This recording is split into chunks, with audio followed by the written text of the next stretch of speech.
नमस्कार दोस्तों, Ikigai book summary में आपका बहुत बहुत स्वागत है। इस बुक को हेक्टर गार्सिया और फ्रांसिस मिराल द्वारा लिखा गया है। इकिगाई एक जापानी अवधारणा है जिसका अर्थ है जीवन का उद्देश्य या सुबह उठने का कारण। इस पुस्तक में लेखक जापान के ओकिनावा द्वीप के लोगों के दीर्घायु यानी लंबे समय तक के जीने और खुशहाल जीवन के रहस्यों को साझा करते हैं।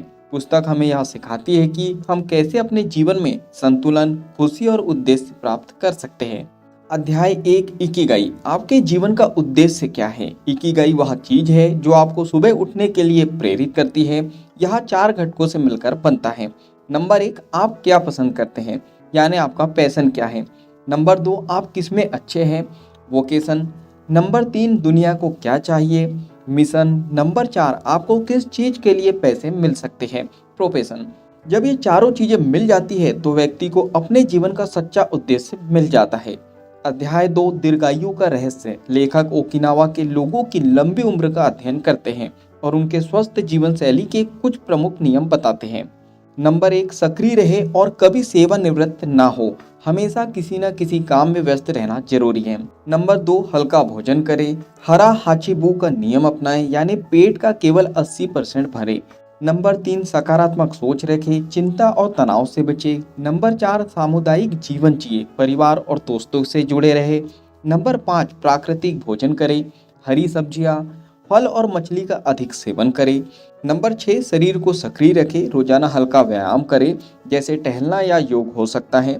अध्याय 3 फ्लो का महत्व, फ्लो का मतलब है कि पूरी तरह से किसी कार्य में डूब जाना। जब हम किसी कार्य को पूरे मन से करते हैं और उसमें आनंद लेते हैं तो हमें समय का पता ही नहीं चलता। ऐसा करने से हमारा तनाव कम होता है, हमारा प्रदर्शन बेहतर होता है और हमें जीवन में संतोष और खुशी मिलती है। लेखक बताते हैं कि जापान में बहुत से लोग शोकुनिन होते हैं, यानी वे अपने काम को पूरी लगन और समर्पण के साथ करते हैं। अध्याय 4 माइंडफुलनेस और मेडिटेशन, ओकिनावा के लोग वर्तमान में जीने पर जोर देते हैं। इसके लिए वे ध्यान यानी मेडिटेशन, गहरी सांस लेने की तकनीकें और धीमे जीवन जीने की आदत अपनाते हैं। इससे मानसिक शांति मिलती है, तनाव और चिंता कम होती है और रचनात्मकता बढ़ती है, यानी क्रिएटिविटी बढ़ती है। अध्याय 5 लचीलापन और खुशहाल जीवन, कठिनाइयों का सामना करने के लिए एंटी फ्रेजाइल मानसिकता अपनानी चाहिए। चुनौती को अवसर की तरह देखें, आत्मनियंत्रण बनाए रखें और जीवन को सरल और सहज बनाए रखें। चलिए फाइनली इस बुक समरी के निष्कर्ष पर हम पहुंच चुके हैं। इकिगाई पुस्तक हमें यहाँ सिखाती है कि हम कैसे एक लंबा, सुखी और अर्थपूर्ण जीवन जी सकते हैं। इसका मूल मंत्र है, नंबर 1, अपना उद्देश्य खोजें। नंबर 2, सकारात्मक सोचें। नंबर 3, स्वस्थ जीवन शैली अपनाएं। नंबर 4, सेवानिवृत्त ना हो। नंबर 5, समाज और परिवार से जुड़े रहें। अगर हम इन सिद्धांतों को अपनाते हैं तो हम भी एक सार्थक और आनंदमय जीवन जी सकते हैं। क्या आप एक सार्थक और आनंदमय जीवन जीना चाहते हो? कमेंट्स बॉक्स में बताएं।